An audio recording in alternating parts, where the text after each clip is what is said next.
বেতন না পেয়ে এবার অনির্দিষ্টকালের জন্য কর্মবিরতি শুরু করলেন বালুরঘাট জেলা হাসপাতালের অস্থায়ী সাফাই কর্মীরা। ঠিকাদার সংস্থার অধীনে কাজ করেন এই কর্মীরা। তাদের অভিযোগ, গত 2 মাস ধরে তাদের বেতন হচ্ছে না। পাশাপাশি ওই ঠিকাদার সংস্থার অধীনে থাকা সিকিউরিটি কর্মীরাও বেতন না পেলে আগামী সোমবার থেকে কর্মবিরতিতে নামবেন বলে জানান। এদিকে আজ থেকেই সাফাই কর্মীরা হাউস কিপিং কাজ বন্ধ করায় হাসপাতালের পরিষেবায় সমস্যা দেখা দিতে পারে। এই অভিযোগ অবশ্য স্বীকার করে নিয়েছেন জেলা হাসপাতালের সুপার কৃষ্ণেন্দু বিকাশ বাগ। তিনি জানান, জেলা হাসপাতাল থেকে ঠিকাদার সংস্থার পাঠানো বিল সময় মতো ট্রেজারিতে পাস না হওয়ায় সমস্যার সৃষ্টি হয়েছে। বিষয়টি জেলা প্রশাসন ও স্বাস্থ্য দপ্তরে জানানো হবে। দ্রুত সমস্যার সমাধান হবে বলে জানান হাসপাতাল সুপার। বলো দাদা। আমি বলছি, আপনি আমার দিকে দিদি, আপনার নাম বলুন। নিশা জমাদার। কোন ডিপার্টমেন্টে কাজ করেন? আমরা হাউসকিপিং ডিপার্টমেন্টে কাজ করি। আজকে কি সমস্যা হয়েছে যে আপনাদের ধর্মঘটে আমরা 2-3 মাস ধরে বেতন পাচ্ছি না, আমরা বোনাসটাও পাইনি, সেই জন্য আমরা ধর্মঘটে নেমেছি। আমাদের যে মালিক, একে এজেন্সি কোম্পানির যে মালিক মাননীয় অজয় কুমার ঘোষ স্যার, উনি যেহেতু এখনও বিল পায়নি, সেই জন্য আমরা এই ধর্মঘটে নেমেছি। যতক্ষণ মালিকের বিলটা পাস না হচ্ছে আমরা এই ধর্মঘট করে যাব।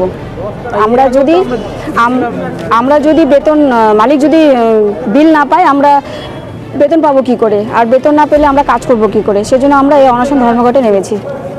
এর আগেও তো হয়েছিল আপনার ধর্মঘট?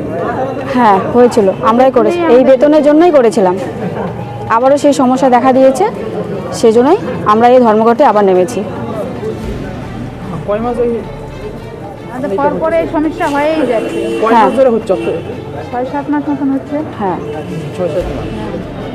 হাসপাতালে আমরা যত জানি জুলাই আগস্টের দিকেও একবার ঠিক একই রকমের সমস্যা হয়েছিল। তো বারবার এরকম সমস্যা হচ্ছে কেন? আপনাদের কি মানে কতটা অসুবিধায় পড়ছে?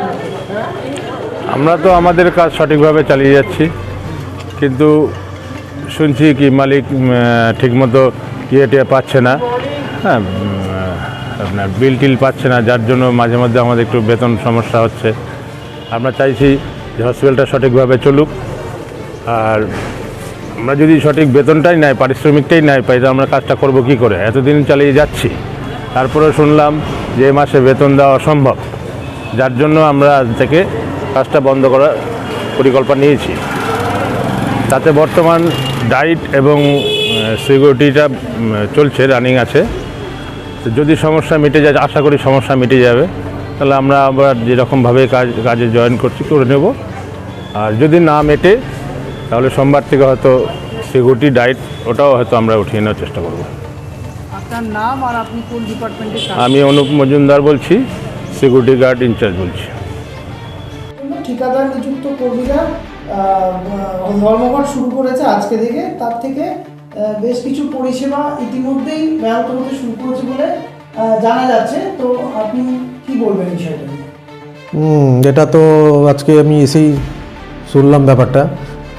চেষ্টা করছি যাতে পরিষেবাটা ঠিক থাকে, এবং আমরা ঠিকাদারের সঙ্গে বসছি। ট্রেজারি অফিস থেকে কিছু বিল পাস হচ্ছে না, যে কোনো কারণে হোক, আমরা সিএমও স্যার বা ডিএম স্যারকে জানিয়েছি। আশা করছি ব্যাপারটা মিটে যাবে। আমরা চেষ্টা করছি যত তাড়াতাড়ি এই সমস্যাটা মিটে যায়। আপনার নাম আর ডিসিপি স্যার? আমি doctor Krishnendu Bikash Bag, superintendent, Balurghat district hospital. Balurghat থেকে আবির রঞ্জন দাসের রিপোর্ট, এক্সপ্রেস কলকাতা।